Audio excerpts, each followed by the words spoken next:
ሰይጣን የሚተወን ለመቼ ነው? ለጊዜው ነው። ጥሎ ሄድ እንዳይመስል አይለቅም። እስካልሞትን ሰይጣን አይተወን። አቤት በመከራ ምክንያት ስንት ሰው ፈጣሪውን ያገኘ፣ በበሽታ ምክንያት ስንት ሰው ከእግዚአብሔር ተዋወቀ። እግዚአብሔር የለም የሚሉ ሰዎች እኮ ጸበል ቀጂ የሆኑት በበሽታ ምክንያት። እግዚአብሔር በመከራ ይጠራናል። በህይወታችን የሚገጥመንን መከራ ወደሱ ለመመለስ ምክንያት ያድርግልን። በእግርም በግብርም ነው ቤተክርስቲያናችን ክርስቶስን የምትከተለው። ለፋሲካ ብቻ አይደለም የምናመልከው፣ እኛ ሲሰቀል የምናመልከዋለን። ክርስቶስ ወደቀ ብላ ልጆቿን ይዛ እቺ ኦርቶዶክሳዊት ቤተክርስቲያን ትሰግዳለች፣ ትወድቃለች። እሱ የደም ላብ አልቦታል። ቤተክርስቲያን ልጆቿን ላብ እስኪወጣቸው እየሰገዱ እንደወደቀ እየወደቁ እንደተነሳ እየተነሱ ክርስቶስን እንዲመስሉ ታስተምራለች። አሁን ሰሞኑን ሆዳችን ይጾማል፣ አይናችን ይጾማል። እስቲ ስልካችን ለምን አያርፍም? ሰሞኑ ስልካችን ለምን አያርፍም? በአውራ ጣታችን ስንጠነቁለው የምናመሸው ስልክ እሱም ይረፍ፣ እኛም እንረፍ። እስቲ አንዴ ወደ መዝሙር አንዴ ወደ ዘፈን የሚጨምረን የለም? አንዴ መስቀለኛ አጣፍተን ታቦት እናጅባለን፣ ማታውኑ በጨረቃ ይጥለናል እሳት ውስጥ ኃጢአት ውስጥ። አስቸገር ነው እኮ ለእግዚአብሔር። ይህንን ጾም በእውነት ዲያብሎስን ቀጥቅጠን ድል የምንነሳበት ጾም ያድርግልን።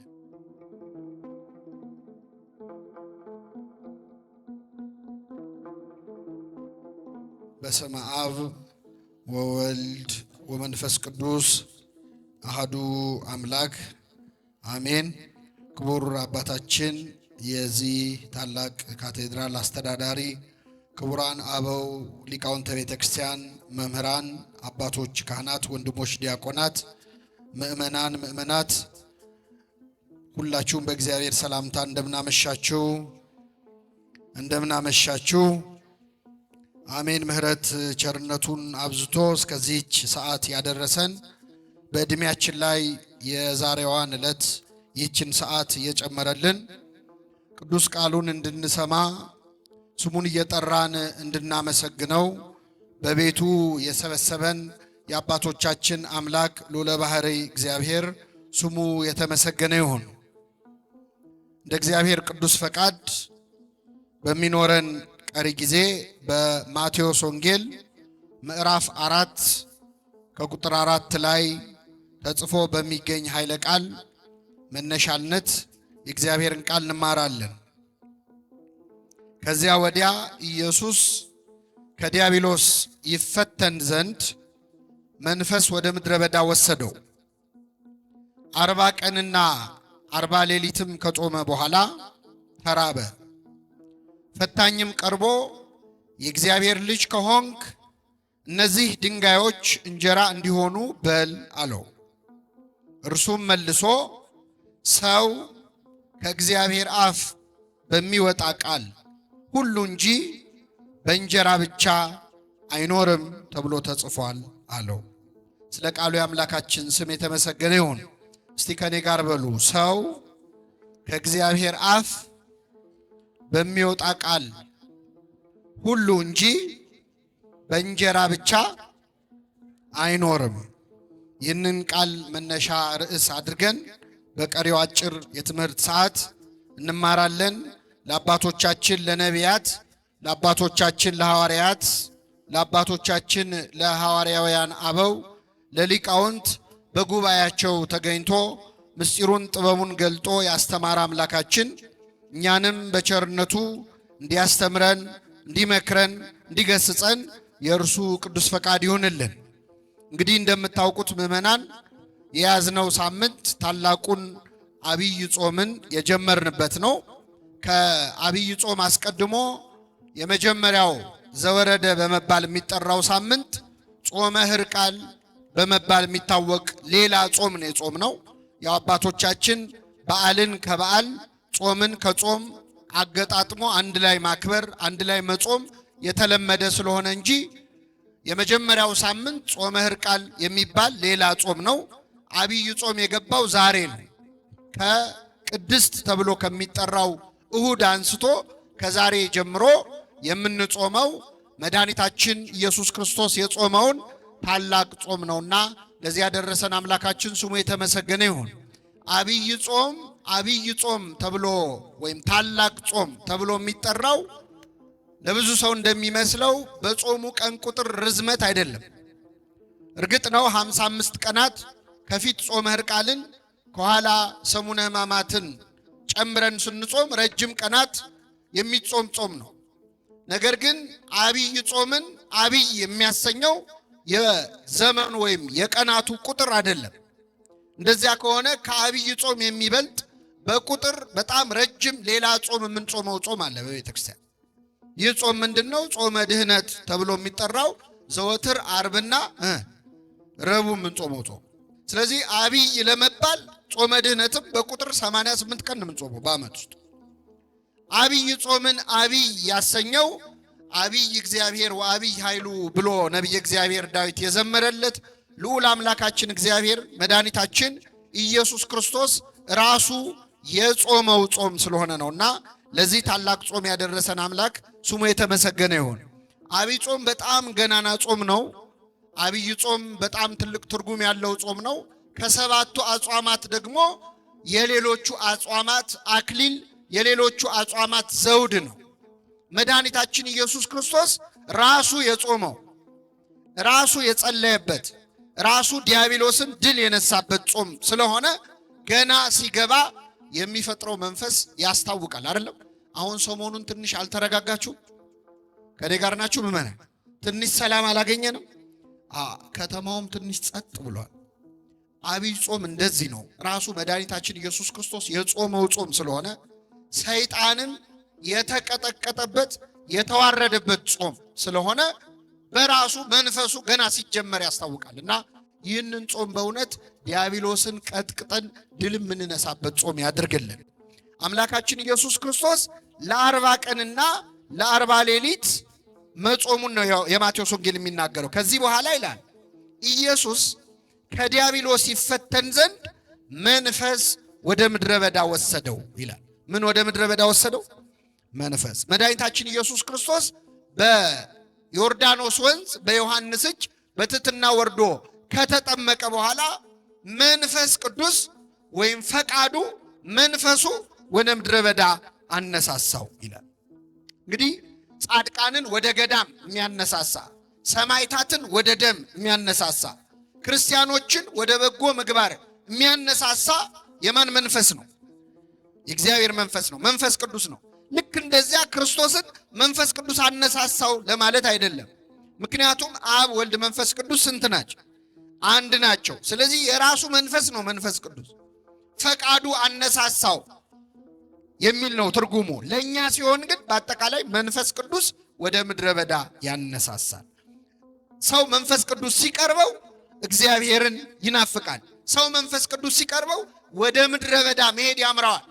አሁን በዓመት ውስጥ የሆነ ሰዓት የሆነ ገዳም ሄዶ የማረፍ ፍላጎት ኖሮን አያውቅም? ማለት ያውቃል። ሄደን ለአንድ ሳምንትም ይሁን ለ3 ቀንም ይሁን ለ7 ቀን ለ14 ቀን ለ21 ቀን እንደው ገዳም ሄጄ ትንሽ አረፍ ልበል የሚል ስሜት ይሰማናል።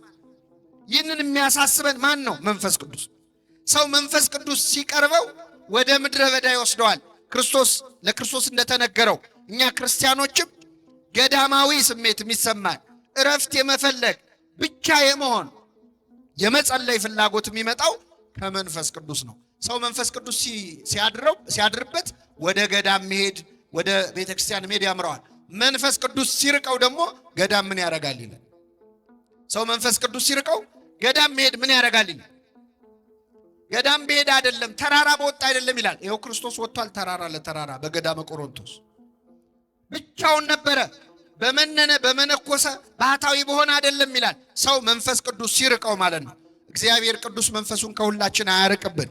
ነቢየ እግዚአብሔር ዳዊት ሲጸልይ ምን አለ? ወመንፈሰከ ቅዱሰ ይተውጽም ላይ ቅዱስ መንፈስህን ከእኔ ላይ አትውሰድብኝ አለ። ዳዊት መንፈስህን አታርቀው ያለው ለምን እንደሆነ ታውቃላችሁ? መንፈስ ቅዱስ የራቀው ሰው አይቷል። ዳዊት በዓይኑ አይቷል። ሳኦል የተባለው የመጀመሪያው የእስራኤል ንጉሥ ነበረ።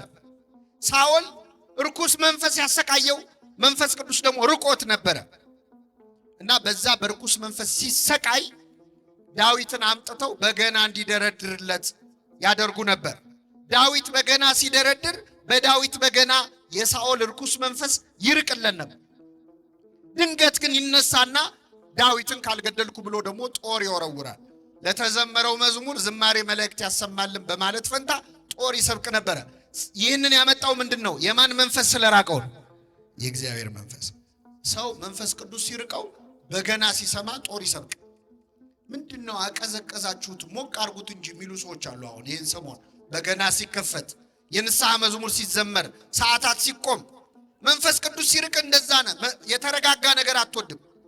ጸጥ ያለ ነገር ይጨንቃል። ጸጥታ ይጮህብሃል። መንፈስ እግዚአብሔር ሲርቅ እንደዚህ ነው። እግዚአብሔር መንፈሱን ከሁላችን አያርቅብን። መንፈስ ወደ ምድረ በዳ ወሰደው በዲያብሎስ ይፈተን ዘንድ ይላል። ክርስቶስ በዲያብሎስ ይፈተን ዘንድ ነው የሚለው።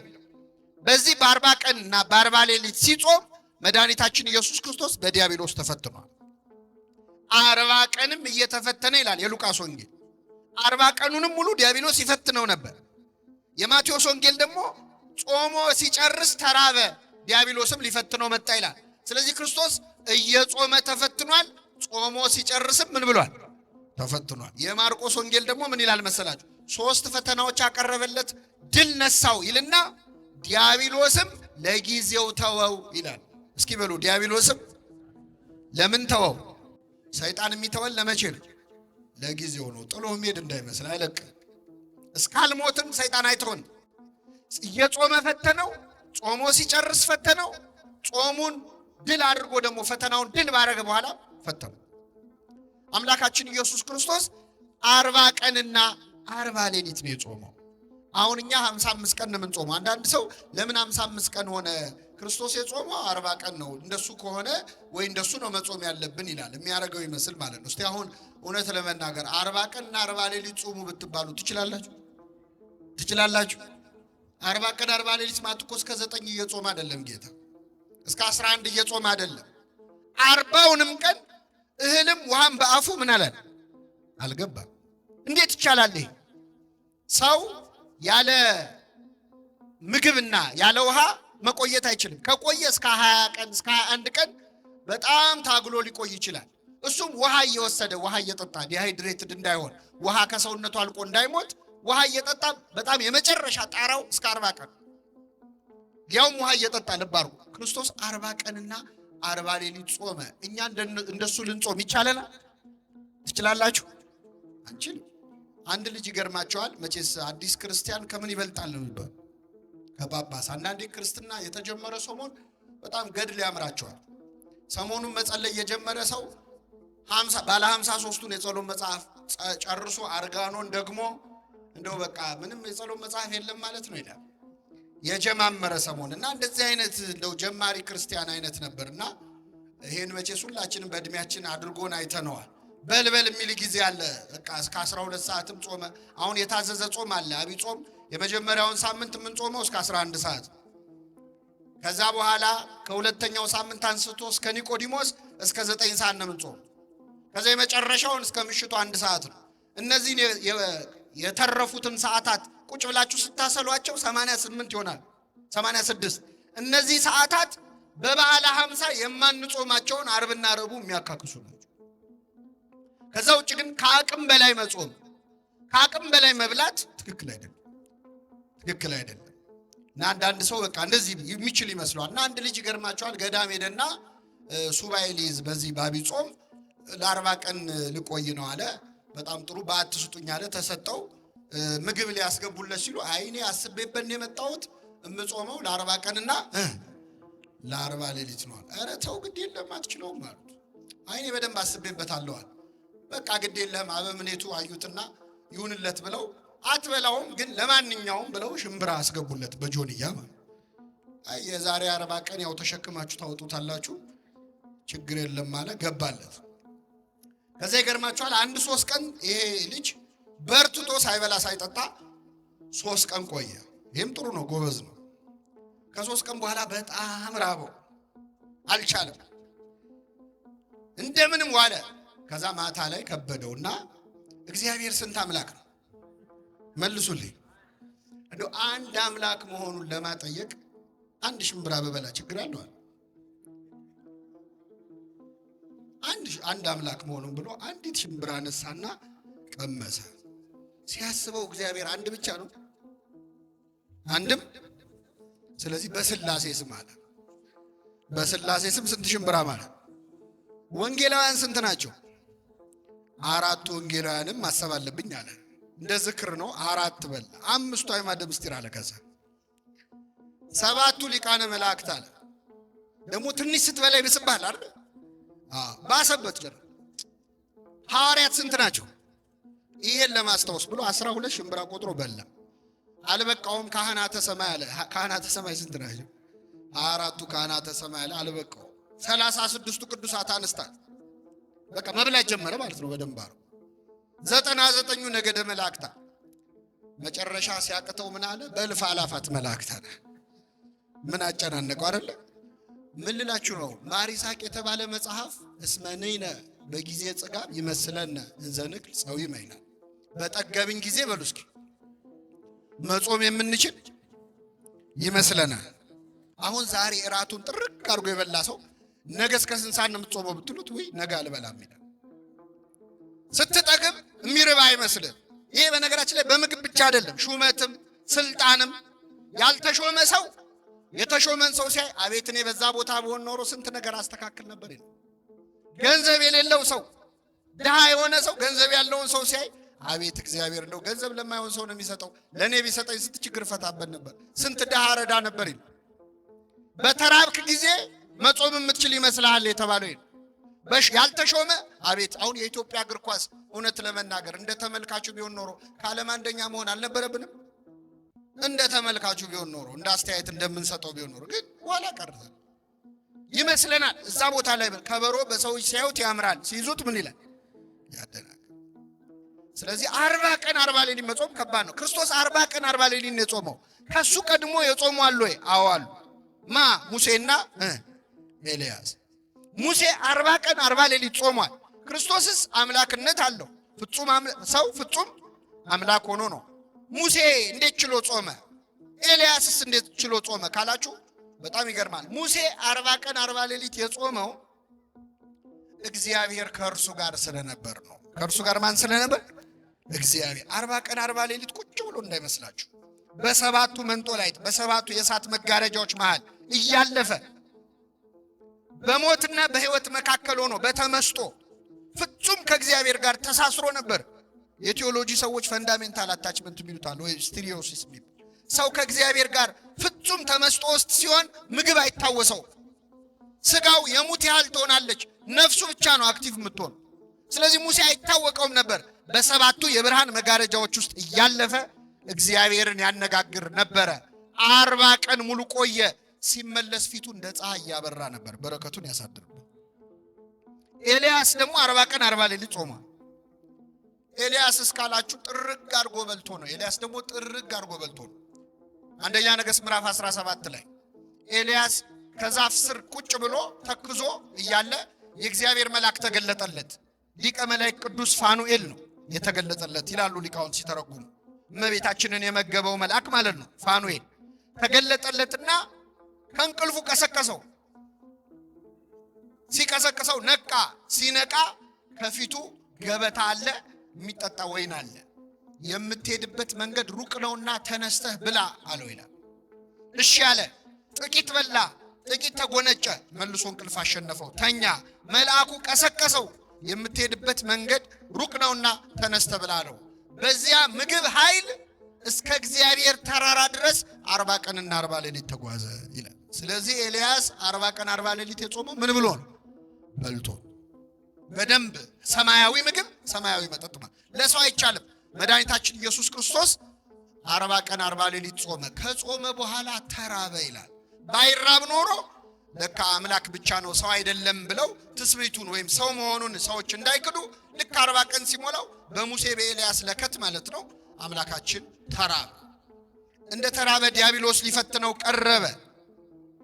ዲያብሎስ ሊፈትነው ፈታኝም ቀርቦ ይላል የእግዚአብሔር ልጅ ከሆንክ እስኪ በሉ የእግዚአብሔር ልጅ ከሆንክ እነዚህ ድንጋዮች እንጀራ እንዲሆኑ በል። የማን ልጅ ከሆንክ? ይኸውላችሁ ጌታችን ሲጠመቅ ማቴዎስ ወንጌል ምዕራፍ 3 ላይ ከዚህ አንድ ምዕራፍ ወደ ኋላ ስትሄዱ በዮርዳኖስ ወንዝ ላይ ሲጠመቅ እግዚአብሔር በደመና ሆኖ ተናግሮ ነበር። የምወደው ልጄ ይህ ነው ብሏል። ሰይጣን እችን ሰምቷል። ስለዚህ ክርስቶስ አምላክ መሆኑን ገና አላወቀም። መስቀል ላይ ነው የሚያውቀው። ሰይጣን በትክክል አምላክነቱን አያውቅም። ግን የእግዚአብሔር ልጅ የምትል ሲሰማ የሰው ልጅ ሰው ነው፣ የእንስሳም ልጅ እንስሳ ነው፣ የእግዚአብሔር ልጅ እግዚአብሔር ነው። የባህሪ ልጅ ሊሆን ይችላል ወይስ የጸጋ ልጅ ነው እንደ እስራኤላዊነቱ ብሎ ግራ ገባው። ስለዚህ የእግዚአብሔር ልጅ ከሆንክ ካለ በጥርጣሬ የእግዚአብሔር ልጅ ከሆንክ እነዚህን ድንጋዮች ዳቦ እንዲሆኑ በል አለ። በነገራችን ላይ ሰይጣን ንቀት ነው መሰለኝ ሲፈትነን ዛሬም ድረስ ብዙ ስልት አይቀይርም። ይገርማችሁ።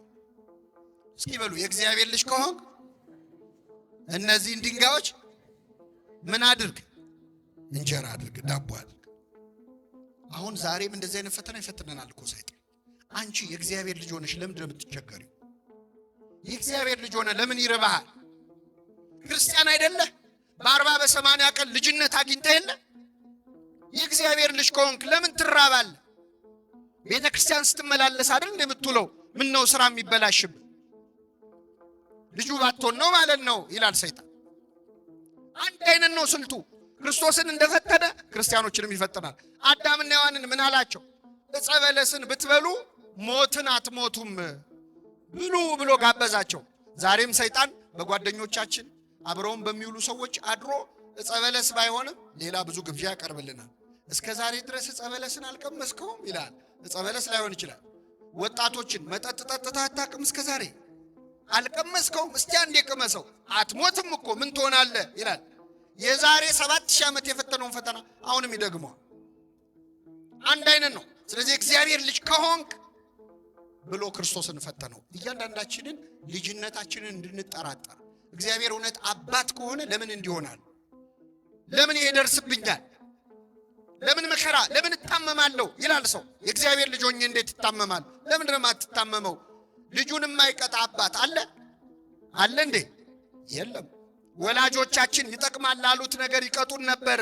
እግዚአብሔር ግን ከቅድስናው እንድንካፈል ለጥቅማችን ይቀጣናል ይላል ቅዱስ ጳውሎስ። ለጥቅማችን ይቀጣናል። እግዚአብሔር የሚቆነጥጠን ወደሱ እንድንቀርብ ነው። ልጆቹ ስለሆንን ነው። አቤት በመከራ ምክንያት ስንት ሰው ፈጣሪውን ያገኘ። በበሽታ ምክንያት ስንት ሰው ከእግዚአብሔር ተዋወቀ። እግዚአብሔር የለም የሚሉ ሰዎች እኮ ጸበል ቀጂ የሆኑት በበሽታ ምክንያት። እግዚአብሔር በመከራ ይጠራናል። በሕይወታችን የሚገጥመንን መከራ ወደሱ ለመመለስ ምክንያት ያደርግልን። ስለዚህ የእግዚአብሔር ልጅ ከሆንክ እነዚህን ድንጋዮች ዳቦ አድርገ ብለሃል። በጣም የሚገርም ቃል ልንገራችሁ። ከኔ ጋር በሉ። እነዚህን ድንጋዮች፣ እነዚህን ምኖች? አንድ ድንጋይ አይደለም ያለው ለክርስቶስ ዳቦ አድርገ ብለ ያለው አንድ ድንጋይ አይደለም። የትኞቹን ድንጋዮች? እነዚህን። ምን አለ እንደው አንድ ድንጋይ ቢለው ይሄንን ከበሮ ይሄ ዛጋ ያለውን ድንጋይ ዳቦ አድርገ ብለ አይደለም ያለው። እነዚህን ድንጋዮች ነው ያለው። ክርስቶስ ባለበት ቦታ ላይ ስንት ድንጋይ አለ? ስንት ድንጋይ አለ? ብዙ። አረ መካከለኛው ምስራቅ አገሩ ራሱ ድንጋይ አይደል? አገሩን ዳቦ አድርገ ብላ ከማለት አይተናነስም። ሰይጣን ምን እያለ እንደሆነ ታውቃላችሁ? ስግብግብነት እያስተማረ። ሰይጣን የሚያስፈልገንን ብቻ እንድንወስድ አይመክረንም። እነዚህን ድንጋዮች ነው የሚለው። ዓለም ላይ አሁን ያለው ገንዘብ ለዓለም ሕዝብ አንሶ ይመስላችኋል? ጥቂት ሀብታሞች ኪስ ውስጥ እኮ ነው ያለው የዓለም ሀብት። ታውቃላችሁ? የሆኑ ሰዎች የልጅ ልጄ በልቶት የማይጨርሰው ሀብት አለኝ ብለው ይፎክራሉ። የሆነ ሀገር ግን በጣም ብዙ ሕዝብ በረሃብ ያልቅ። ምን እንደው ባለ ሀብቶቹ ላይ የደፈደፍ እንዳይመስላችሁ። እዚህ ያለነው ሰዎች በአቅማችን እኮ እኛ ቤታችን ጠግበን የምንደፋው ምግብ ራቱ ሊሆን የነበረ ሰው እኮ አለ። የለም አለ የለም። አንተ ማትለብሳቸው ቁም ሳጥኑ ውስጥ የሰቀልካቸው ልብሶች የወንድም ልብሶች ነበሩ። እሱን ይለብሰው ነው ይገባ የነበረው። አንተ ጠግበህ የምትደፋው ምግብ አልጣፈጠኝም ብለህ ከፍለህበት የምትመልሰው ምግብ ለሆነ ሰው ራቱ ይሆን ነበር። እነዚህን ድንጋዮች ዳቦ አድርግ ማለት ዓለም ስግብግብ እንድትሆን ነው ሰይጣን የሚያስተ። ሌላው ድንጋይ ዳቦ ማድረግ ተአምር ነው። ተአምር የሚሰራው ደግሞ በመንፈሳዊ ጸጋ ነው። አይደለም? ነው አይደለም? መንፈሳዊ ጸጋህን ለሆድ ተጠቀምበት አለው ለክርስቶስ ማለት ነው። ተአምር የማድረግ ችሎታህን ዳቦ ብላበት ይላል። ምን ማለት መሰላችሁ? ሰባኪው ስብከቱን፣ ዘማሪው መዝሙሩን፣ ካህኑ ክህነቱን፣ አጥማቂው ጥምቀቱን፣ ጳጳሱ ጵጵስናውን፣ አገልጋዩ አገልግሎቱን ድንጋይ ዳቦ ለማድረግ እንዲያውለው ይፈልጋል ሰይጣን።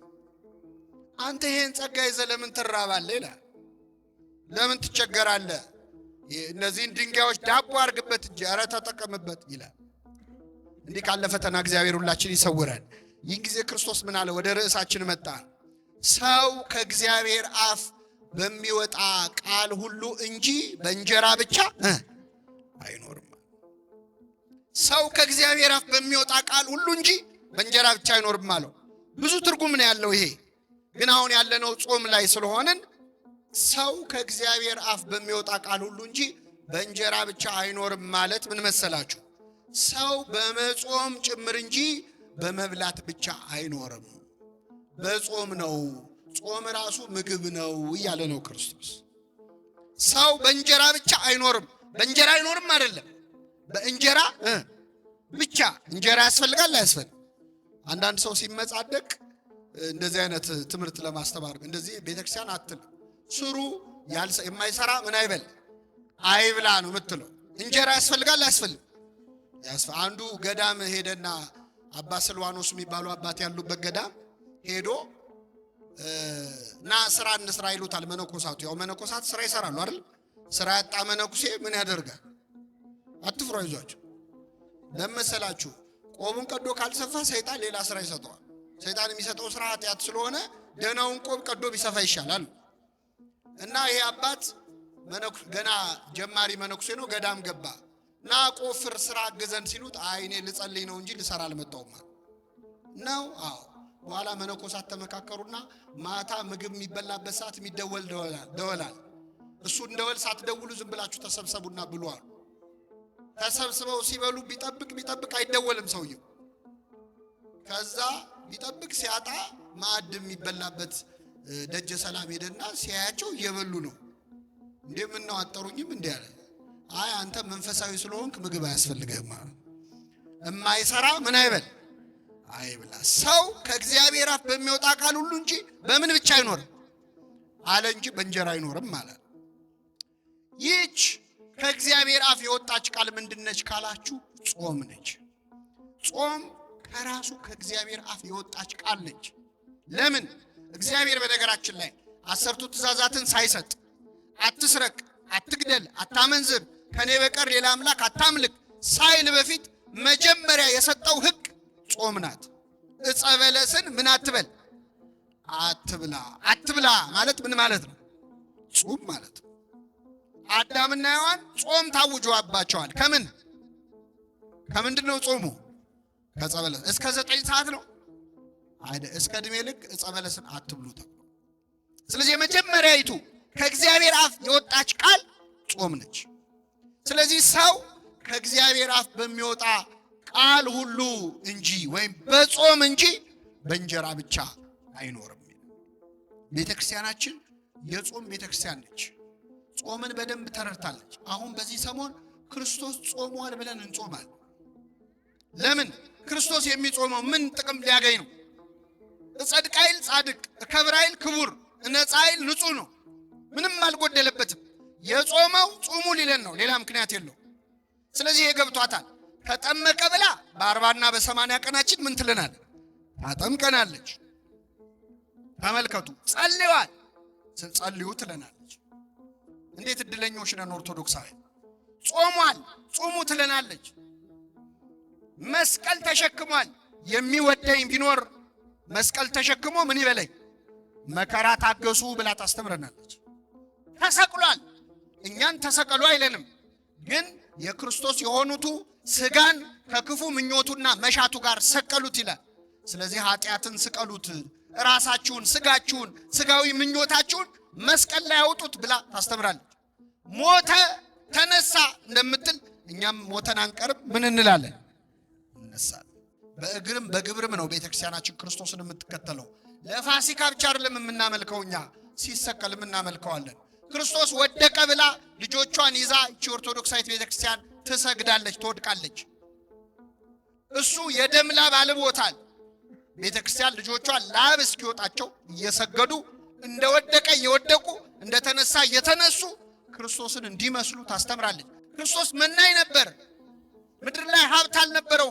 መናኞች አሏት፣ በዱር በገደል የሚቀበዘበዙ የሚንከራተቱ ባህታውያን አሏት፣ መነኮሳት አሏት። ክርስቶስ ሙሽራ ነው። ቤተ ክርስቲያን ሙሽራይቱ ነች፣ እሱ ሙሽራ ነው።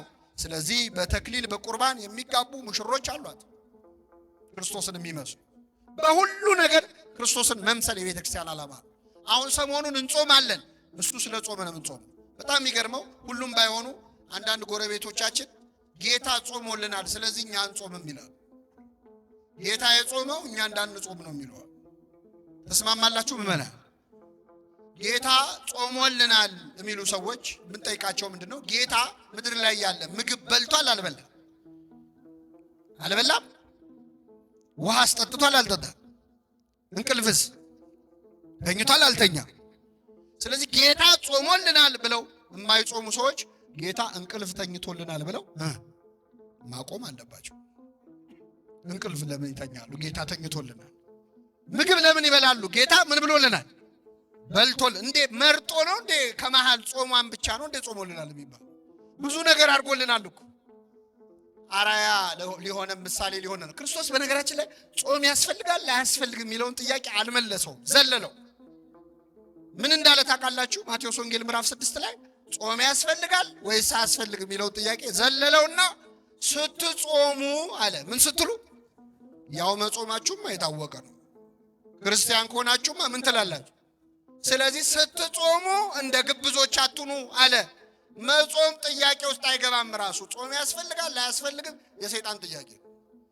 ክርስቶስ ዘለለውና ስትጾሙ ብሎ አፈጻጸሙ ላይ ነው ማብራሪያ የሰጠው እንጂ መጾምማ የማይቀር። የኛ ቤተክርስቲያን መንፈሳዊት ክርስቶሳዊት ቤተክርስቲያን ስለሆነች ሰበብ እየፈለገች ነው የምትጾም። ሰበብ እየፈለገች አሁን ጌታ ጾመ ብላ ታጾመናለች። ትንሽ አረፍ ታረገና ደግሞ ሐዋርያት ጾመዋል ብላ ታጾመናለች። ትንሽ አረፍ አርጋ ደግሞ ፍልሰታ ታጾመናለች። ልክ እንዴት ነው ወላጆች ታውቃላችሁ ምግብ ሲያጎርሱ እችም ጉረስና የመጨረሻ በቃ ከዚህ በኋላ አትጎርስም የሚሉት ነገር አለ። ቤተክርስቲያን ጾምን እንደ ምግብ ነው የምትሰጠን። አንዴ ተፈታ አንዴ ተያዘ እያለች እያረሳሳች ማለት። እቺ አጭር ነች፣ በቃ 3 ቀን ነው አይዞ ነነዌ ነው እቺም ብቻ ቅመስና ከዚህ በኋላ አትጾምም ትላለች። ወይ 3 ቀን ነው ብለህ ትጾማለህ። 1 9 ቀን 10 ቀን ካረፍክ በኋላ ደግሞ አብይ ጾም ብላ ትመጣብሃለች የመጨረሻ እያለች ማለት። የዚች ቤተክርስቲያን ልጆች ስላረገን ስሙ የተመሰገነ ይሁን። ለመብላት አይደለም ሰበብ የምትፈልገው ለመጾም ነው ቤተክርስቲያን። በጣም የሚገርም ነገር ልንገራችሁ። አንድ ሰው በበሽታ በጽኑ በሽታ ቢታመም በህመሙ ምክንያት መጾም ካልቻለ እንዳይጾም ይፈቀዳል አይደል? እንዲበላ። የሚገርመው ግን በሥርዓተ ቤተክርስቲያን ያ ሰው ከዛ በሽታ እንደማይድን እርግጥ ከሆነና የሚሞት ከሆነ ቤተክርስቲያን በቀረው ዕድሜ እንዲጾም ነው የምታረው። እንዲጾም እስኪሞት ይብላ ሳይሆን እስኪሞት ምን ይበል? ጥቅሙ ስለገባት ነው። ጾም የዋዛ ነገር እንዳይመስላችሁ። ጾምን ማሪሳቅ ምን ይላታል? እማ ለጸሎት የጸሎት እናት ናት ጾም። የማይጸልይ ሰው ጸሎት የሚጀምረው ሰሞኑን ነው። ቤተክርስቲያን የማይሄዱ ሰዎች ብዙ ጊዜ ቤተክርስቲያን የሚሄዱት መቼ ነው? በጾም ወቅት ነው። እማ ለጸሎት የጸሎት እናት ነች ጾም። ወእህታ ለአርምሞ ለዝምታ ደግሞ እህት ነች። ሌላ ቀን አፉ የማይዘጋ ሰው እኮ በጾም ወቅት ዝም ይላል፣ ሲርበው ጸጥ ይላል። አንደበት ይዘጋል ጾም። ወእህታ ለአርምሞ ወነቃ ለአንብ የእንባ ምንጭ ነች ጾም። ሌላ ቀን ስትዘምር የማይመጣ እንባ፣ ሌላ ቀን ስትጸልይ የማይመጣ እንባ ሰሞኑን ልውጣ እያለ ያስቸግራል። እንባ ታፈልቃለች ጾም። ወጥንተ ኩሉ ገድል ሰናይት የመልካም ሥራ ሁሉ ምንጭ ነች፣ መጀመሪያ ነች። የኃጢአት ፍትወትን ደግሞ ጸጥ ታረጋለች። ወታጸምም ኩሎ ፍትወታ ተዘስጋ የስጋን ምኞት ሁሉ ጸጥ ታረጋለች ጾም። በአንድ ሀገር የተፈጸመ ታሪክ ልንገራችሁ። አንዲት ሴት ባል ታገባለች እና ባሏ መርከበኛ ደግሞ ስራው ልክ እንደ አውሮፕላን ፓይለት ደርሶ መመለስ በ2 በ3 ቀን አይችልም። ስለዚህ ሄድና 6 ወር ቆይቶ ይመለሳል። ዓመት ቆይቶ ይመለሳል። እና እቺ ሴት እንደዚህ ስትኖር ከቆየች በኋላ ባሏ ወደ ሩቅ አገር ሄደ። ለዓመት ማለት ሲሄድ የባሏ የቅርብ ጓደኛ የሆነ የባሏ ሚዜ የሆነ ሰው ደግሞ አብሯት እዛ ከተማ ላይ ይኖራል እና ይቀራረባል። በኋላ እቺ ሴት በዝሙት መፈተን ትጀምራለች። ባሏ በመራቁም እሷም ደግሞ ልቧን ከፍታ ነበር። ሰይጣን ደግሞ አባባሰባት። ስለዚህ ይህንን የባሏን ጓደኛ ትመኘው ጀመር።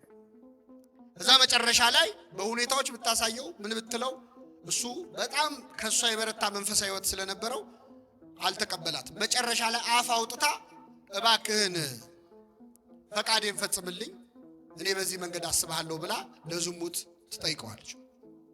ስትጠይቀው ይህ ሰው ያዝናል። ጓደኛው ነው።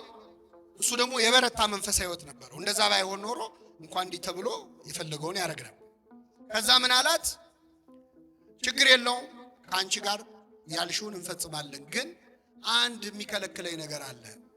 እሱም እንደ ባሏ መርከበኛ ነው እና በመርከብ ጉዞ ሲሄድ የሆነ ጊዜ ማዕበል ተነሳ እና በዚያ ማዕበል ምክንያት ልሞት ስል ስለት ተሳልኩ እና ይህ ስለት ምንድነው? ከዚህ አደጋ ካተረፍከኝ ለ21 ቀን እጾማለሁ፣ እስከ ምሽቱ 12 ሰዓት ድረስ እጾማለሁ ብዬ ለአንድ ወር ይቅርታ እጾማለሁ ብዬ ተስዬ ነበር እና አሁን በአጋጣሚ ጾም ስለወጣ የራሴን ጾም ስለሆነ መጾም ያለብኝ አሁን ፍስግ ነው እንደምታየው።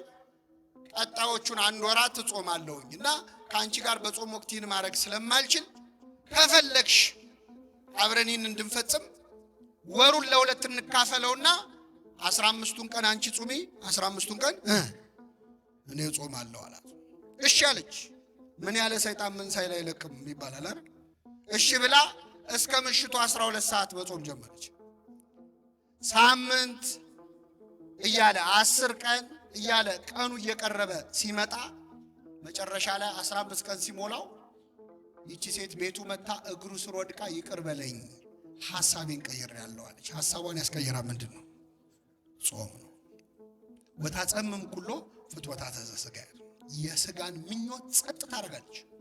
አሁን ሰሞኑን ሰይጣን መድረሻ አጥቷል። በነገራችን ጨንቆታል። በአብይ ጾም እኔ ቫኬሽን የሚወጣ ይመስለኛል። ግምት ነው ደግሞ እንዲህ ያለ እንዳትሉ።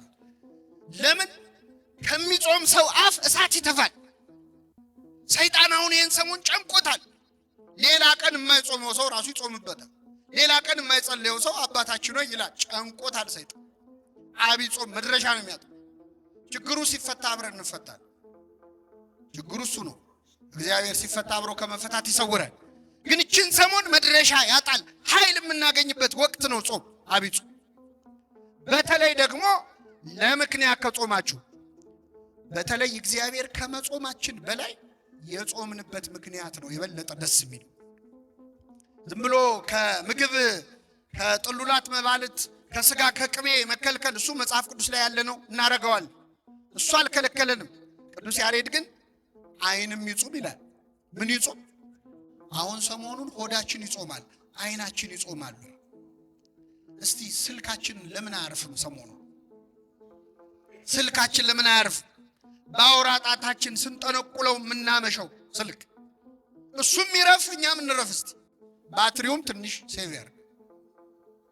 ዓይን ይጹም። እማናየው ነገር አለ እንዴ?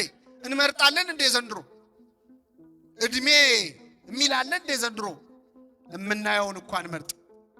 ሁሉ ነገር ደግሞ ገበያ ላይ ነው። ዓይን ይጹም ክፉ ከማየት አለ። ጆሮም ደግሞ ይጹም። ድፈኑት፣ በጥጥ አይደለም። የምትመርጡትን ስሙ። እስቲ ዓይናችሁ መጽሐፍ ቅዱስ ያንብብችን ሰሙ። እስቲ ቅዱሳት ስዕላትን ይመልከት። መንፈሳዊ ፊልም ተመልከቱበት። ቴሌቪዥኑ ማረፍ ይበል። ስብከት ስሙበት። እንጹም በዓይናችን በጆሮአችን። መዝሙር እንስማ እስቲ። ዘፈን የለመደ ጆሮአችን እስቲ ትንሽ ይቀደስ፣ ይፈወስ። እያንዳንዱ ሰውነት ይጹም። እንዲህ ሲሆን እግዚአብሔር ደስ ይለዋል። አለዚያ ግን ምን አይነት ጾም ነው የጾማችሁት ይላል እኮ ትንቢተ ኢሳይያስ ምዕራፍ 58 ላይ። እንዴት አይነት ጾም ነው የጾማችሁት? ለካ ጾሞም እግዚአብሔር ማሳዘናል። ከዚህ ይሰውረን። ምን አይነት ጾም ነው የጾማችሁት ይላል እግዚአብሔር። ምን አይነት ስብከት ነው የሰበካችሁት? ምን አይነት ቅዳሴ ነው የቀደሳችሁት? ምን አይነት አገልግሎት ነው ይላል ለካ እግዚአብሔር። እንደዚህ ከመባል ይሰውራል። ለምንድን ነው መጾም ያለብን? ይህንን ነግሬያችሁ አበቃለሁ። ክርስቶስ ለምን መጾም እንዳለበት ሲናገር ስለ ጽድቅ የሚራቡና የሚጠሙ ብፁዓን ናቸው። ስለምን? ስለ ጽድቅ እለ ይርህቡ ወይጸሙ በእንተ ጽድቅ፣ በእንተ ጽድቅ፣ ስለ ጽድቅ ብለው። ብዙ የጾም ምክንያት አለ። ሰው ለምን ይጾማል? አንዳንድ ሰው ለሌላ ሰው ለመታየት ብሎ ይጾማል ይላል ክርስቶስ። እንደ ግብዞች አትጹሙ፣ በሰው ሊታዩ ይጾማሉ አለ። አብረዋችሁ የሚሰሩ ሰዎች ሲጾሙ ስታዩ አቤት ያሳፍራል፣ እኔ ከመሃል ተለይቼ መብላት የለብኝም ብሎ ሰው እንዲያየውም ይጾማል። ለታይታም ይጾማሉ። በጣም እየጾሙ ግን ሰው ካላየ ቅርም ይላቸው። ካላወሩ በሽምብራ ሊጾሙ ይችላሉ ሰዎች። እንደው በቃ ይችን አብይ ጾም ቆሎ እየበሉ እየጾሙ ግን ሰው እንዲሰማ ይፈልጋል። በቀጥታ በሽምብራ ጾማለሁ አይሉም። በተዘዋዋሪ ነግሯል። አንተ ሽምብራ ተወዶ ይለ እንደ ይላሉ። በቀደም ለዚህ ለጾም ብዬ ስገዛ ይሏል። አንድምታው የምጾመው በምንድን ነው ነው ወቁልኝ ማለት ያንዳንድ ሰው ጽድቁን ያወራል። እኔ ጥሎብኝ ለደሃ መርዳት ወዳለሁ ግን እረዳለሁ ብዬ ማውራት አልወድም የሚሉ ሰዎች ምን እያደረጉ ነው? አይገርምም? ትትናውም እንዳይቀር ትቢቱም እንዳይቀር እጅ ታጥቦ ኃጢአት መስራት እንደ ጲላጦስ ማለት ከደሙ ምንድነው ያለው? ትሁትም ነኝ ትቢተኛም ነኝ ነው። እና ጾም ለታይታ ሲጾም ደስ አይለውም እግዚአብሔር። እንደ ግብዞች አትጹሙ፣ ለሰው ልትታዩ አትጹሙ አለ እግዚአብሔር። እንዲያችሁ ይሄ አዋጅ ጾም ነው። አሁን አብይ ጾም ሰው እንዳያየኝ ብላ እያልኩ አይደል እኮ፣ እውነት ነው ብሎ ሄዶም ይበላል። አሁን ይሄ አይደል፣ ይሄ አዋጅ ነው። ጾም ካልጾም እኮ እሱ አይደለም። ግን ሐሳብ የምታደርግበት ምክንያት ለታይታ ከሆነ እግዚአብሔር ያዝናል። አንዳንዱ ቢጾምበት ምክንያት ለቁጠባም ይጾማል። አሁን አንዳንድ ሰው አብይ ጾም ሲግመጣ በቃ የቁርስ ወጪን ዘጋው ይላል፣ ምሳም የለም። እንዲህ አይነቱን ሰው በምሳው የከበረ ይሉታል አባቶቻችን። በምኑ የከበረ? በቃ አብይ ጾም መጣ ወጪ ቀነስኩ አይደለም። የምትበላውን ለደሃ ስትሰጥ ነው ጾም ያው። እንደዛ ሲሆን ነው ደስ የሚለው እግዚአብሔር። እህቶቻችን ይቅርታ አድርጉልኝ፣ በርካታ እህቶቻችን ለተክለ ሰውነታቸው ማማር ብለው ይጾማሉ። አይጾም አንጀታቸው እስኪጣበቅ ውሃ ብቻ እየጠጡ ለውበት ማለት ነው። ሲያጌጡ ይመላለጡ ይባላል። ለውበት ብለው አንጀታቸው፣ ይሄ የጽድቅ አይደለም፣ ዳይት ነው እንጂ ፋስቲንግ አይባልም። ይሄ ጾም አይደለም፣ እግዚአብሔር አይከብርበት። ምን ሲሆን ነው እግዚአብሔር ደስ የሚለው? ስለ ጽድቅ ስንጾም ነው። እግዚአብሔርን ሽተን ስንጾም፣ ይቅርታውን ምህረቱን ሽተን ስንጾም፣ ይህንን ጾም የይቅርታ ያድርግልን። እስቲ አሁን ለምንድን ነው የምትጾሙት? በዚህ ጾም የትኛውን ችግር ልትፈቱ ነው? ምንድነው አሁን በዚህ ጾም የምታስተካክሉ? ጾም ሲገባ በነገራችን ላይ በአጀንዳ ነው መጾም ያለባችሁ። በዚህ ጾም ይሄን ጉዳይ ጨርሳለሁ ብላችሁ ጾሙ። መጽሐፍ ቅዱስ ላይ የተጾሙ አጽዋማት በሙሉ አጀንዳ አላቸው። ክርስቶስ የጾመው ለአራያ ነው፣ ለኛ ምሳሌ ሊተው ነው፣ ዲያብሎስን ድል ሊነሳ ነው፣ ፈጽሞታል። ነቢያት ጾመዋል፣ ውረድ ተወለድ ሊሉት ነው፣ ወረደ ተወለደ፣ አጀንዳ አለ። እና አስቴር ጾመዋል፣ የነነዌ ሰዎች ጾመዋል፣ ምህረት ፈልገው ነው፣ አግኝተዋል። በአጀንዳ ነው የሚጾመው። ገንዘብ አልበረክት ያላቸው ሰዎች የጾሙ አሉ መጽሐፍ ቅዱስ ነው። እስቲ ገንዘቤን አበርክተው ተብሎ ይጾማል። አንዳንዴ ደሞዛችሁ የት እንደገባ ግራ ይገባችሁ። ብር እጃችሁ ላይ ብትን ይላል። ሰው ምን አድርጎብኝ ነው? አዙረውብኝ ነው? አስደግመውብኝ ነው? አትበጹም። ዝም ብለህ ያስተካክለው። የትኛውንም ድግምት የትኛውንም መተት ጾምና ጸሎት ድል ሊነሳው ይችላል አይችልም? ይችላል። አትጨነቁ። የማይፈታ ችግር የሚፈታው በጾም። ይህን እኛ አይደለም ያለው። በዚህ በማቴዎስ ወንጌል ምዕራፍ 17 ላይ አንድ ታሪክ ተጽፏል። ብዙ ጊዜ ማቴዎስ 17 ሲባል እኛ የምናስታውሰው ጌታችን 3 ደቀ መዛሙርቱን ይዞ ወደ ረጅም ተራራ ወጣ ይላል አይደል? ጴጥሮስ ዮሐንስንና ያዕቆብን ታቦር ተራራ ላይ ፊቱ እንደ ብርሃን እንደ ፀሐይ አበራ፣ ልብሱ እንደ በረዶ ነጭ ሆነ። ይህን ታሪክ እናውቃለን። ጌታ ወደ ተራራው የወጣው 3 ሐዋርያት ይዞ ነው። 3 ሐዋርያት ሲወጡ ስንት ይቀራሉ? 9 ይቀራሉ። 9 ደቀ መዛሙርት ከተራራው ስር ነበሩ። አንድ ችግር ገጥሟቸው ጭንቀት ላይ ነበሩ። ይገርማቸዋል።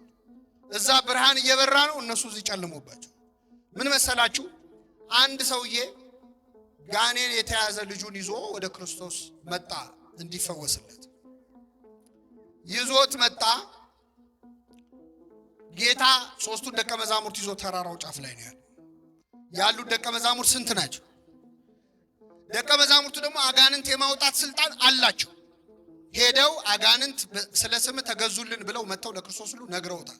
አጋንንት ስለተገዙላችሁ ደስ አይበላችሁ፣ ስማችሁ በሰማያት ስለተጻፈ ደስ ይበላችሁ ሁሉ ብሏቸው። ስለዚህ አጋንንት ያወጣሉ።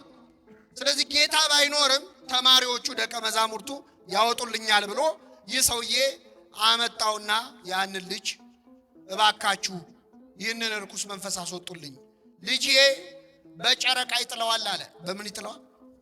ማታ ማታ ሲመሽ እያነሳ ይጥለዋል። አንዴ ወደ እሳት አንዴ ወደ ውሃ እያነሳ ያፈርጠዋል። አብሮት ያደገ ጋኔን ነው አለ። አብሮን ያደገው ከህፃንነቱ ጀምሮ እስካሁን ያሰቃየው እና እባካችሁ ይህንን ጋኔን ገስጻችሁ አስወጡልኛል። ይገርማቸዋል። ይህ ጋኔን 9ኙ ደቀ መዛሙርት ቢሉት ቢሰሩት አልወጣም። ስንት ሆነው? መልሱልኝ። ደግሞ ምን አይነት ክፉ ጋኔን እንደሆነ ልንገራችሁ። ማለት የጋኔን ጥሩ የለውም፣ ግን ይሄ ክፉነቱ አይሰማም፣ አይናገርም። ምን አይልም። የት ነው ያዝከው ስትለው አይሰማም። መች ነው የምትወጣው ስትለው አይመልስም። ደንቆሮም ነው፣ ዲዳም ነው። ውጣ ቢሉት ወዲያ ቢሉት ለ9 እምቢ አለ። ይህን ጊዜ ጸሐፍት ፈሪሳውያን እዛ ቆመዋል፣ መሳቅ ጀመሩ። 9 ሆነው አቃታቸው ብለው ማለት። አሁን ምዕመናን እዚህ ጉባኤ ላይ ርኩስ መንፈስ ያለበት ሰው በጣም ቢረብሽ፣ እዚህ የረበሸውን ርኩስ መንፈስ ያለበት ሰው አምጥተን እዚህ ያሉ 9 ካህናት ውጣ ቢሉት አልወጣም ቢል እናንተ ምን ታስባላችሁ? አዲስ አበባ ውስጥ እኮ ቄስ የለም። ድሮም እኛ እናውቀዋለን። ድሮ ቀረ ካህን ምን ነው አይደል? ካህን የለም ነው ምን ለ9 ወዲህ ቢሉት ሌላ ቀን እንኳን ጋኔን ያወጡ ሐዋርያት እኮ ናቸው። ይገርማቸው። ሌላ ቀን አውጥተዋል። አሁን ግን እምቢ አለ። ከዛ አይሁድ ይሾካሾካሉ፣ ይስቃሉ። ሐዋርያት 9ኙ ሽምቅቅ ብለው ቆመዋል። ጋኔኑ ልጁን ያንፈራፍረዋል። ይህ ሲሆን ጌታ 3 ደቀ መዛሙርቱን ይዞ ብርሃነ መለኮቱን ምን እያለ ነው? እያበራ ነው። ጴጥሮስ እዛ ቆሞ ጌታ ሆይ በዚህ መሆን ለኛ፣ አቤት ወንድሞች እዛ ይሰቃያሉ፣ አንተ በዚህ መሆን ለኛ መልካም ነው። አንተ ሲመች እኮ አይታየም የሰው ችግር። ከዛ ጌታ ከዚያ ተራራ ወረደ። ሲወርድ ያ ሰው እየቀረበውና ጌታ ሆይ ልጄን ወደ ደቀ መዛሙርትህ አመጣሁት፣ ሊፈውሱት ግን አልቻሉም። ቢቻልህስ ልጄን ፈውስልኛል። ምን ቢልህስ? ለማን ነው ቢቻልህስ ያለው? ለክርስቶስ ቢቻልህስ ይባላል። ለእግዚአብሔር ምንም የሚለው የለም። ቢቻልህስ ያለው ለምን መሰላችሁ?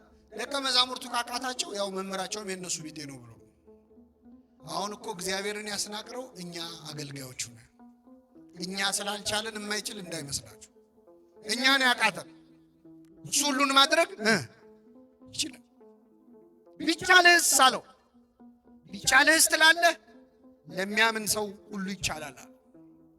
ይህን ጊዜ ሰውየው ምን አለ? አምናለሁ፣ አለማመኔን እርዳው አለ። እስኪ በሉ አምናለሁ፣ አለማመኔን። ይህ ሰው ያምናል አያምንም? ያምናል አያምንም? ለምን? ምን አለ? ምን እላለሁ? አምናለሁ አለ። መልሶ ደግሞ ስለዚህ የሰው ያምናል አያምንም? ግራ ገባቸው አይደል? እሱም ግራ ገብቶታል። ያምናልም አያምንምም። አምናለሁ፣ ምንን እርዳው? እያመኑ አለማመን አለ ለካ። ግራ ገባችሁ? ልቀይርና ልንገራችሁ። እጾማለሁ በሉ እስኪ፣ አለመጾሜን እርዳው። እንጾማለን አንጾምም? ግን እየጾምን ነው። ስጋ እንበላም፣ የሰው ስጋ ግን እንበላለን። አናማም፣ አኗሽም፣ አፋችን አይጾምም፣ አንደበታችን አይጾምም፣ ከስጋ ከእንጀራ ከምግብ ግን ምን እንላለን? ስለዚህ በሉ እጾማለሁ። አይደከማችሁ መሰለኝ። እጾማለሁ በሉ። አለመጾሜን እጸልያለሁ። እንጸልያለን አንጸልይም? ግን ደግሞ እንጸልይ። እየጸለያችሁ አባታችን ሆይ እያላችሁ አባታችን ሆይ ከመቼው እንዳለቀ ግራ ገብቷችሁ አያውቅም? ያውቃል አያውቅም? የጸሎት መጽሐፍ እየጸለይን ስንት ገጽ ቀረው ብለን ቆጥረን አናውቅም? እጸልያለሁ በሉ። አለመጸለይን እየጸለዩ አለመጸለያል፣ እየዘመሩ አለመዘመር፣ እየቀደሱ አለመቀደሳል። አምናለሁ አለማመኔን እርዳዋለ። ይህን ጊዜ ጌታ ምን አለው? የማታምን ትውልድ ሆይ እስከ መቼ ከእናንተ ጋር እኖራለሁ አለ። አመጣው፣ ውጣ አለው። ጋኔኑ ወዲያውኑ ወጣ። ሕዝቡ ሁሉ ወደ ቤቱ ሄደ። 9 ደቀ መዛሙርት ቅድም ለ9 እምቢ አላቸው አላልኳችሁ? 9 ወደ ጌታ መጡ። ጌታ ሆይ እኛ ልናወጣው ያልቻልነው ለምንድን ነው አሉት። ለምን አቃተን? 9 ሆነን ለምን አቃተን ሲሉት ስለ እምነታችሁ ማነስ ነው። ነገር ግን አለ ይህ አይነቱ ጋኔን ያለ ጾምና ያለ ጸሎት አይወጣም። ዝንቱ ዘመድ ይወጽእ ዘእንበለ በጾም ወበጸሎት። ይህ አይነቱ የጋኔን ወገን እንግዲህ አጋንንቱ እኩል አይደሉም። ከዋነኞቹ አለቆች የወደቁ አሉ፣ ሳጥናኤልን የመሰሉ ደግሞ ከታች የወደቀ ተራ መልአክ አለ። እንዲህ አይነቱ ወገን እንዲህ አይነቱ ነገድ ያለ ጾምና ያለ ጸሎት አይወጣም ማለት። ከኔ ጋር ናችሁ ምእመናን? አሁን እኛ እዚህ ይህንን ትምህርት የምትሰሙ ምእመናን አልወጣ ያለ ጋኔን የለብንም? እስቲ አስታውሱ። ከልጅነት ጀምሮ እምቢ ያለ አልወጣ ያለ ችግር መጀመሪያ እስቲ ሀገራችን ኢትዮጵያ አልወጣ ያለ ጋኔን የለበት? አንዴ ወደ እሳት አንዴ ወደ ውሃ ይጨምረዋል ተብሏል። ሀገራችን ኢትዮጵያ አንዴ ወደ ሰላም አንዴ ወደ ጦርነት የሚጨምር ጋኔን የለበት? አለበት። አንድ ሰሞን እፍ ብለን በፍቅር እንላል፣ ጥቂት ቆይተን እንጋደላል። መቼ ነው የምናርፈው? የዚች ሀገር ሰላም መቼ ነው የሚመጣው? ያቺ ሴት መታ ጨርቁን ነክታ ደሟ ቀጥ አለ ይላል። ደሟ የፈሰሰው ለስንት ዓመት ነበር? አቤት! የኢትዮጵያ ደም ለስንት ዓመት ፈሰሰ? መቼ ነው የሚቆመው የኢትዮጵያ ደም? እንደው ከኛ መሃል የጌታን ጨርቅ የሚነካ ሰው ጠፋ? የሚጋፋ አይደለም፣ ብዙ ሰዎች ተጋፍተዋል። ኃይል ከኔ ወጥቷል እንዲል የሚያደርግ አንድ በእምነት ጨርቁን የሚነካ ጠፋው። ምንድነው እንደ ሀገር አለቅ ያለን ጋኔን?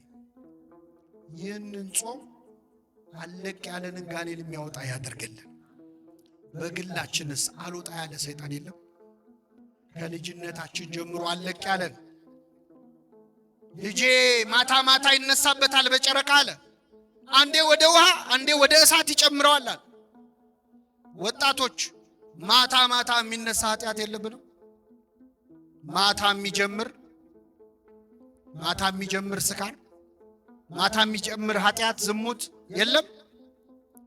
አንዴ ወደ ውሃ አንዴ ወደ እሳት ይጨምረዋል አለ። አንዴ ወደ መዝሙር አንዴ ወደ ዘፈን የሚጨምረን የለም? አንዴ መስቀለኛ አጣፍተን ታቦት እናጅባለን። ማታውኑ በጨረቃ ይጥለናል እሳት ውስጥ ኃጢአት ውስጥ። አስቸገር ነው እኮ ለእግዚአብሔር። ለብ ባልንበት ወይ አልካድን ወይ አላመንን። በራድ ወይም ትኩስ ብትሆን መልካም ነበር። እንዲያው ለብ ስላልክ ከአፌ ልተፋ ነዋል። እግዚአብሔር እኮ አፉ ላይ ዞን ተጨነቀ። እንዳይተፋን ፈጥሮናል።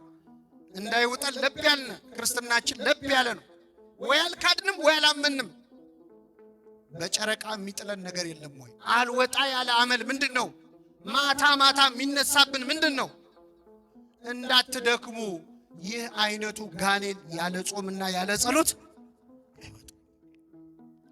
አሁን ያለንበትን ጾም ሁላችንም መጾም ያለብን የሆነ ችግር ለመፍታት ነው። አምላካችን ይህንን ታላቅ ጾም ኃይለ አጋንንትን ድል የምንነሳበት ከኛ ሊርቅ ያልቻለው ዝተን አለቀን ያለ ሱስ አለቀን ያለ ኃጢአት አለቀን ያለ ልማድ የምንላቀቅበት ጾም ያድርግልን። የሰማነውን በልቡናችን ያሳድርብን።